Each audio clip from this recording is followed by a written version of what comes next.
വ്യാപാരി വ്യവസായ ഏകോപന സമിതി പടിഞ്ഞാറെ കൊടുക്കുളം യൂണിറ്റ് ആഭിമുഖ്യത്തിൽ ഖരമാലിന്യ സംഭരണ സെമിനാർ നടത്തി. യൂണിറ്റ് പ്രസിഡന്റ് സോമൻ ബിയുടെ അധ്യക്ഷതയിൽ Manappuram panchayat president K P. Varghese seminar ഉദ്ഘാടനം ചെയ്തു. പകർച്ചവ്യാധികൾ പടർന്നുപിടിക്കാനും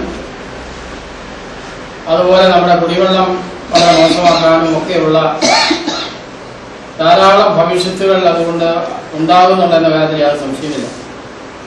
പക്ഷെ ഇതൊക്കെ അറിയാവുന്ന ബോധവാന്മാരാണ് നമ്മളെങ്കിൽ പോലും നമ്മളെ സംബന്ധിച്ച് നമ്മൾ നല്ല രീതിയിലുള്ള വസ്ത്രധാരണങ്ങളും മറ്റും ഒക്കെ നടത്തി കാണുമ്പോൾ വളരെ ഭംഗിയായി ജീവിത നിലവാരം പുലർത്തുന്നവരാണെങ്കിൽ പോലും നമ്മുടെ വീടുകളിലും നമ്മുടെ പരിസരത്തും ഉണ്ടാകുന്ന മാലിന്യങ്ങൾ തൽക്കാലം അടുത്ത പുരയിടത്തിലേക്ക് വലിച്ചെറിയുകയും അല്ലെങ്കിൽ നമ്മുടെ തന്നെ പറമ്പിലേക്ക് വലിച്ചെറിയുകയും അതുമല്ലെങ്കിൽ പൊതുനിരത്തിലേക്ക് കൊണ്ടിടുകയും ഒക്കെ ചെയ്യുന്ന ഒരു പ്രവണത നമ്മുടെ ഇടയിലുണ്ട്. ഇപ്പം ഞാൻ ഈ പഞ്ചായത്തിൻ്റെ ഭരണം ഏറ്റെടുത്തതിന് ശേഷം നിങ്ങൾ പലരും കണ്ടിട്ടുള്ളതുപോലെ നമ്മുടെ ആരേജ് ജംഗ്ഷനിൽ അവിടെ താഴ്ന്ന ഒരു പാടമാണ്, തെങ്ങൊക്കെ ഉള്ളതാണെങ്കിൽ പോലും പണ്ട് പാടമായിരുന്നു. അവിടെ ആണ് വണ്ണപ്പുറം ടൗണിലെ ഇവിടെ സജിക്കൊക്കെ അറിയാം.